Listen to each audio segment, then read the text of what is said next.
When I met my future mother-in-law, something felt wrong. My fiancé, Stanley, and I went to his parents' house to share our wedding news. His mother, Diana, called him Baby Bear, and he called her Mommy Bear. It was strange, but I ignored it. However, when I called Stanley Babe, Diana's face changed. "You just called my baby bear Babe, didn't you?" she asked coldly. I forced a smile, but inside I felt uncomfortable. That night, I decided to stay away from her as much as possible. Something told me she wouldn't make my life easy. Despite my worries, I tried to be nice to Diana. But when my mother passed away, she said something shocking. At the funeral, while I cried, she smirked and said, "You're lucky, Joanna. Since you're an only child, you get all the insurance money." My stomach turned. How could she say that when I had just lost my mother? Worse, Stanley didn't defend me. He just stood there, agreeing with her. In that moment, I knew I was truly alone. I had no family left, and the man I was supposed to marry wasn't on my side. As a child, I dreamed of having a happy family. My parents were always busy with work, so I stayed with my grandparents. My grandmother was loving and kind. She made my favorite snacks, helped me with homework, and listened to my stories. My grandfather was strict but caring. They made me feel safe. Because of them, I wanted to be a housewife, to take care of my husband and children, and make a warm home. I thought Stanley would help me build that dream. But life had other plans for me, and my dream started to fall apart. I met Stanley on a tiring day after work. Distracted, I accidentally bumped into him while he carried a large package. He immediately helped me up, his voice full of concern. "Are you okay?" I looked up at him, and my heart skipped a beat. He was just my type. He handed me his business card. "If you feel hurt later, call me," he said.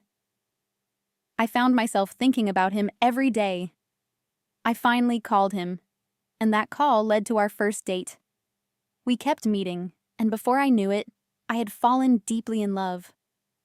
Just when I thought my life was getting better, my father died suddenly. The pain was unbearable. During that dark time, Stanley stayed by my side. He sent me messages of support and waited patiently for me to feel better. A few months later, he proposed. "I can't replace your father," he said, "but I want to be the one who supports you now." Touched by his kindness, I said yes. I thought he was my destiny, the man I would spend my life with. But I was blind to the warning signs that would soon become clear. I noticed the first red flag when we visited Stanley's mother. Diana smiled at me. "You can call me Mommy Bear," she said. I hesitated but nodded politely. During dinner, she suddenly asked, "How much money do you make?" I told her, and she frowned. "Baby Bear only has a contract job. You make more than him." I turned to Stanley in shock. He had never told me this. He looked away, embarrassed. I should have questioned everything right then, but I ignored my feelings. I told myself love was more important than money. I was wrong.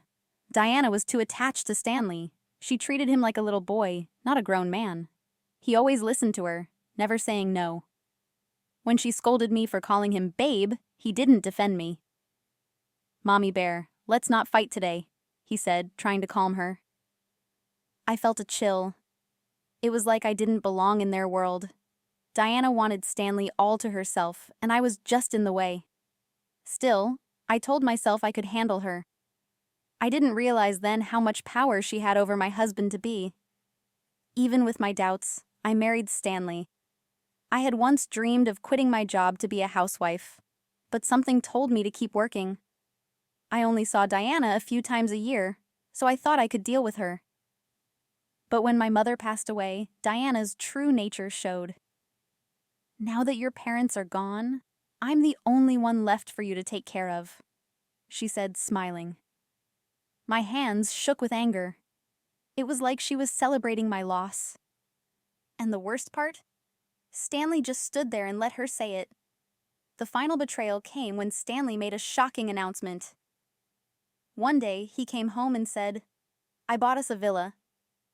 I looked at the paper in his hands. It was a $2 million house.